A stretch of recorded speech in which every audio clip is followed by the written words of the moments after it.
టాలీవుడ్లో ఎందరో అభినయ అందమైన తారామణులున్నారు. ఆనాటి సూపర్ స్టార్ చిరంజీవి, బాలకృష్ణ, నాగార్జున, వెంకటేష్లతో నటించిన తారామణులు విజయశాంతి, రాధా, సుహాసిని.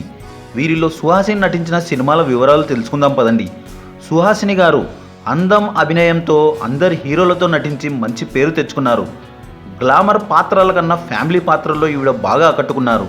ఈ వీడియోలో చిరంజీవి, బాలకృష్ణ, నాగార్జున, వెంకటేష్లతో సుహాసిని నటించిన సినిమాల లిస్టు చూద్దాం పదండి. సుహాసిని గారు మెగాస్టార్ చిరంజీవితో చాలా సినిమాలు చేశారు. ఆ సినిమాలు ఇంటి గుట్టు, మంచు పల్లకి, మగమహారాజు, కిరాతకుడు, మరణ మృదంగం, రాక్షసుడు, మంచి దొంగ, ఆరాధన, ఛాలెంజ్. వీటిలో ఆరాధన సినిమాలో అద్భుతంగా నటించారు చిరంజీవి, సుహాసిని.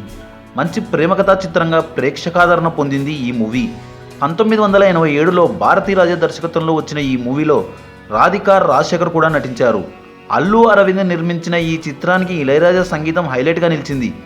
వీరి కాంబోలో వచ్చిన ఛాలెంజ్, మంచి దొంగ కూడా హిట్ ఫిల్మ్సే. నెక్స్ట్ యువరత్న బాలకృష్ణ, సుహాసిని కాంబినేషన్లో వచ్చిన చిత్రాలు మంగమ్మ గారి మనవడు, ప్రెసిడెంట్ గారి అబ్బాయి, రాముడు భీముడు, బాలగోపాలుడు.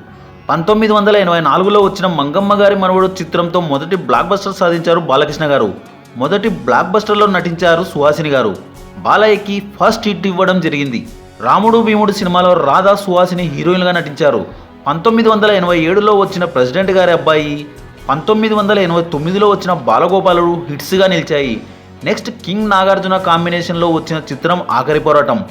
1988లో కె రాఘవేంద్రరావు డైరెక్షన్లో నాగార్జున, శ్రీదేవి, సుహాసిని లీడ్ రోల్స్లో వచ్చిన చిత్రం ఆఖరి పోరాటం. ఈ మూవీ బ్లాక్ బస్టర్ హిట్గా నిలిచింది. ఇళయరాజా అందించిన ఆల్బమ్ అదిరిపోయింది. నెక్స్ట్ వెంకటేష్, సుహాసిని కాంబోలో వచ్చిన చిత్రం వారసుడొచ్చాడు. 1988లో మోహన్ గాంధీ దర్శకత్వంలో వచ్చిన చిత్రం వారసుడొచ్చాడు. ఈ మూవీలో వెంకీ సరసర సుహాసిని గారు నటించారు. మరో ఇంట్రెస్టింగ్ టాపిక్తో మళ్ళీ కలుద్దాం. ఈ వీడియో కనుక మీకు నచ్చినట్లయితే లైక్, షేర్, కమెంట్ చేయండి. సబ్స్క్రైబ్ చేయడం మర్చిపోకండి.